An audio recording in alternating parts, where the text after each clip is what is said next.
Hello and welcome to Fin Business. Today we are in conversation with Gagan Singla from Angel Broking. Gagan, thank you so much for talking to Fin Business. Thanks, Amol. Thanks for inviting me on the show.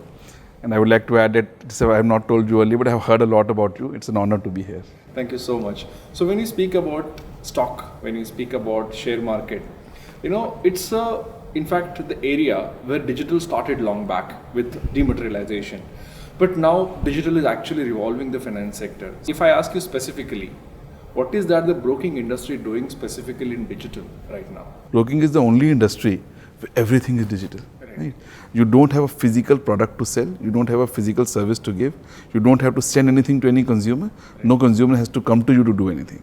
It is the only really truly digital industry. Today, I think the bigger things is not the core trading, because that is already digitalized, right? It is the way you handle your consumer which had to digitalize. Right. How you sell. Can you sell to your consumers without physically going and meeting them? Right. Can your consumers actually get that trust and feeling of working with you without physically meeting you? Can the consumers trade without calling you? Right? Can you?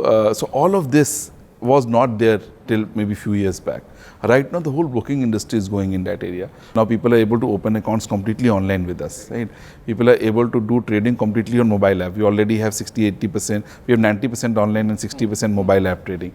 So, end-to-end, the broking industry has already become 70-80% digital now.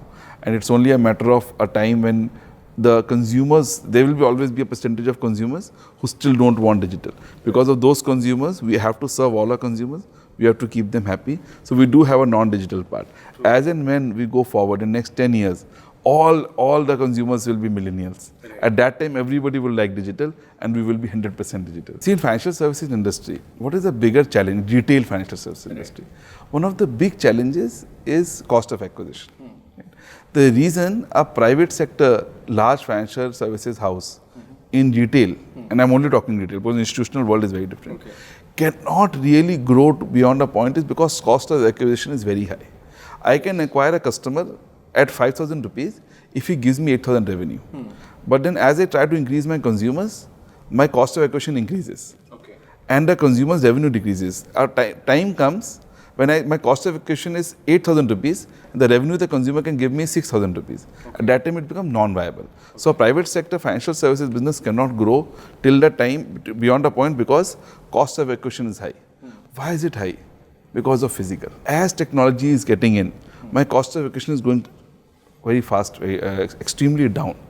As my cost of acquisition goes down, with the whole technology and digital, I can bring in almost financial inclusion.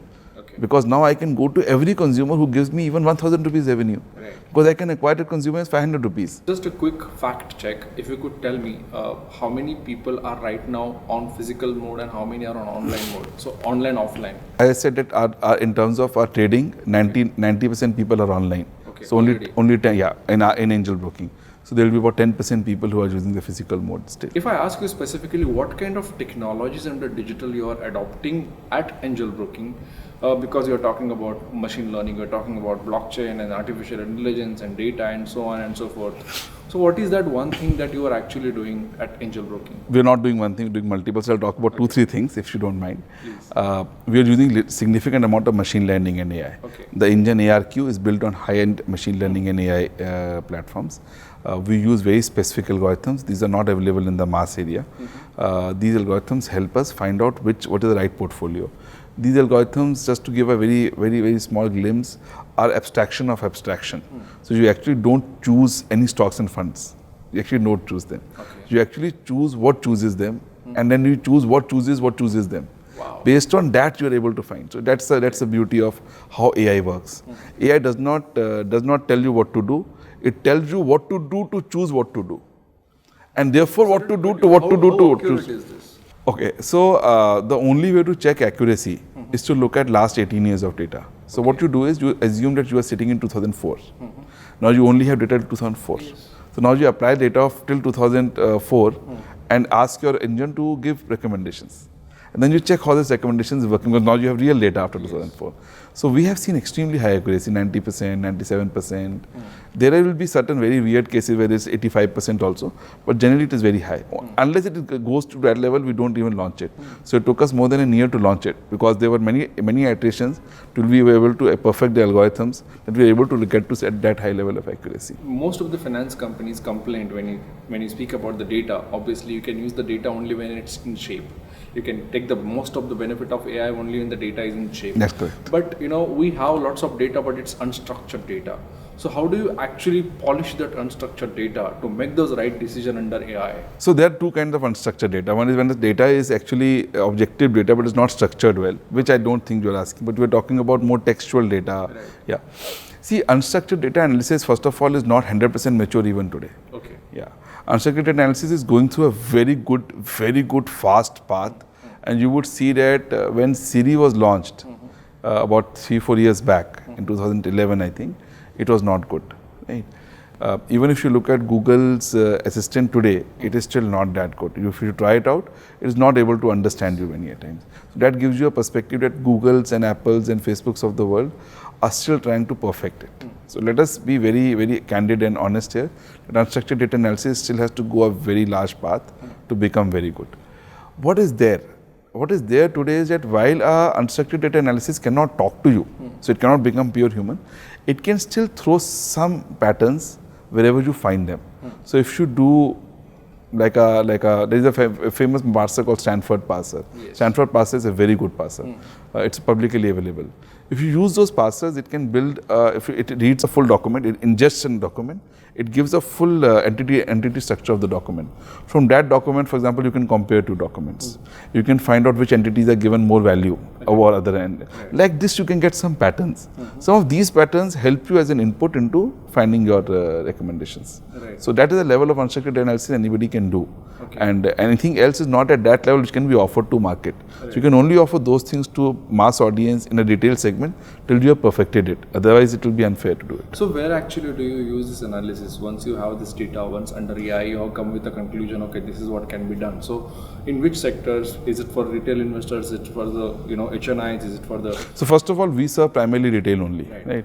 So we use everything for retail investors. Okay. Yeah.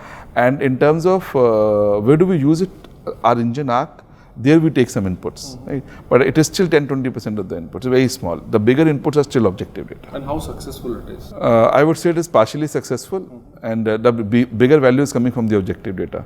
And therefore, we also use a lot of expert knowledge to build the algorithms. Also now, since machine learning is also one aspect which most of the brokerage firms are talking about, where do you want to use machine learning in your daily or routine businesses, and how will it benefit you? See, I'll explain to you what machine learning is. Every algorithm that you build, let us talk about ARQ algorithm, we can add a machine learning layer to it. Right. What does it mean? It basically means that your algorithm you launched, and every 3 months, the algorithm automatically updates itself. Right. It becomes machine learning.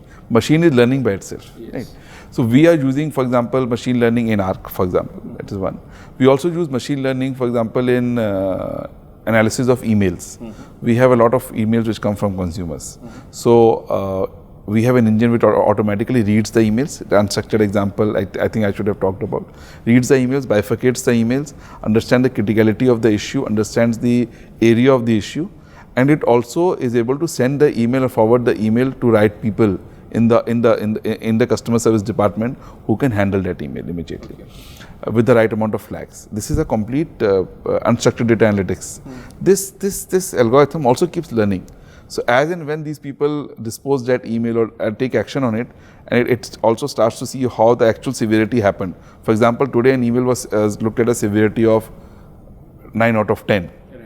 Right. But actually the action was taken slow and still it worked well. So next time the severity may go lower automatically. This is like from data it is learning by itself. So that kind of things can happen by itself. So those kind of things we also use. Oh, that's quite interesting. But again, you already answered my question about how successful and accurate that is. But going ahead, do you think that would be the trend, and human interface will be really low or massively low, because machine learning will, in fact, like you said, read the mails and it will do anything and everything? See, it's only a matter of few years, right? I think in 1-2 years, we will reach a stage when this whole Google Assistant kind of thing will become perfect. I can just say one thing, the day it becomes perfect, there is a huge issue or huge benefit happening together. Because suddenly large number of people are not required unless they up themselves, and suddenly a large amount of businesses will become extremely efficient. Right? So it's a matter of one that inflection point coming. If you will see that a few years back, inflection point has come in rest of the technology. When as Google and some of these companies grew to a different level, mobile came, one inflection point has come. The moment this whole human interface becomes really powerful, when you can actually talk to a machine like human, the whole world will go through one more revolution, a revolution which is even larger than any revolution we have seen. It's a matter of time, and it can be as early as 1 or 2 years, or it can be 5 or 10 years. So since you obviously deal with, in a way, money, equity, Yes. and finance is very critical when it comes to money. Protection is one of the important That's areas correct. that all the regulators, That's correct. whip you about.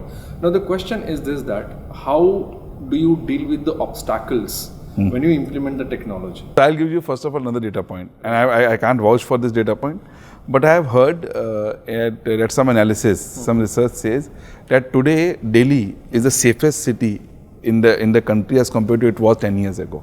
Okay. Now I think you will completely disagree, because most of the data that we see, it's coming across, it's becoming very bad, it's insecure. Probably we are getting a lot of good information, but if you see the data, Delhi is a very safe city. So what I'm trying to say here is that sometimes what is more visible versus what the data says is different. So my understanding is technology is more secure, right? Yeah. So if you use a physical method, it is relatively insecure, right? So I don't see any obstacles. I only see opportunity in technology. When we use a technology-based platform, the security level, if you look at data, it is like saying ki what are the chances of a password being stolen are lesser than the chances of a paper being stolen. Right. So that theoretically speaking, the technology-based platforms are securer than physical platforms. Last question: what kind of technologies you're going to use specifically in the next 2 to 3 years? I am not much aware of security technologies per se, because I've only seen some of this data that I talked about. But in terms of AI machine learning, very large, we are going to use a lot of deep learning. Right? Deep learning is even more complex. Right? So I am hoping that with more deep learning technologies, we will be able to get to an era when we can say that based on your mood, we can recommend your mutual funds. Wow. Right? So if your mood is of one kind, then you get this recommendation. Your mood is of another kind. People are getting the appraisals, perhaps the mood is right. That's correct. Yeah. So based on your mood, the right information come to you. So that is when deep learning comes in. When it comes really soft. Great, Gagan. It was like powerful interaction with you. Thank you so much for sharing those thoughts. Nice meeting you, Thank you Amol. so much. Yeah. Thank you so much. And thank you so much Thanks for for your watching. time.